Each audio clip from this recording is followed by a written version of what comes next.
Mula sa loob ng ring hanggang sa gitna ng nagkakagulong mga tagahanga, tila hindi pa rin humuhupa ang init ng pangalan ni John Riel Casimero.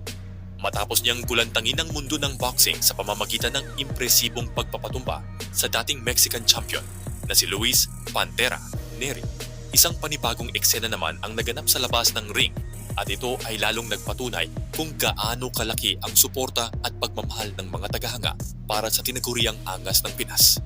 Sa mga kumakalat na video matapos ang laban, makikitang halos dagsay ng mga Pinoy at Japanese fans si Casimero. Mahahabang pila ang nabuo habang nagsisiksikan ng ilan upang magkaroon ng pagkakataong makalapit sa kanilang idolo. Hindi alintana ng mga tagahanga ang pagod at haba ng paghihintay.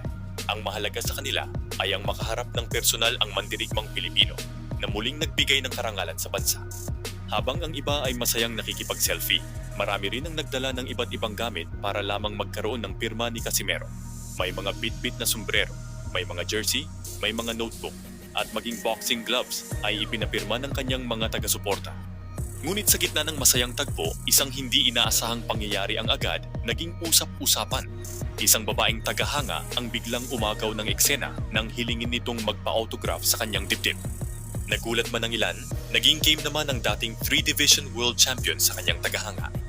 Ngunit hindi doon nagtapos ang eksena. Matapos makuha ang pirma, nagawa pang halikan ng naturang babae si Casimero, dahilan upang mas lalong umuhugong ang reaksyon ng mga nakasaksi.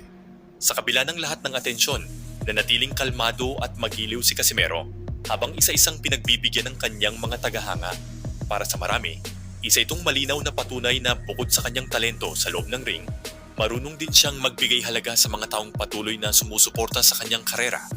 Ngunit habang abala ang mga tagahanga sa pagdiriwang ng panalo, may ibang usapin namang mabilis na kumalat sa social media. Ito ang aligasyong di umano'y biga at labis na dehydrated si Luis Neri sa araw ng laban, kaya raw siya natalo. At dito na pumasok ang isa sa mga pinakamalalapit na tao sa kampo ni Casimero. Maring sumagot si Popsi Cultura. Ayon sa kanya, hindi patas na maliitin ang naging tagumpay ni Casimero sa pamamagitan ng paghahanap ng mga dahilan upang ipaliwanag ang pagkatalo ni Neri. Upang patunayan ang kanyang punto, inilabas niya ang mga datos tungkol sa timbang ng dalawang mandirigma sa araw mismo ng laban. Batay sa kanyang ipinakitang impormasyon, nasa 134 pounds si Luis Neri bandang alas 8 ng umaga sa fight day. Samantala, si Casimero naman ay nasa 128 pounds lamang makalipas ang ilang oras. Mas lalo pang naging kapansin-pansin ang diferensya ng sumapit ang gabi ng laban. Ayon kay Popsi, umabot raw sa 138 pounds ang timbang ni Neri habang si Casimero ay nasa 132 pounds lamang. Kung susuriin, 6 na libra ang lamang ng Mexican fighter.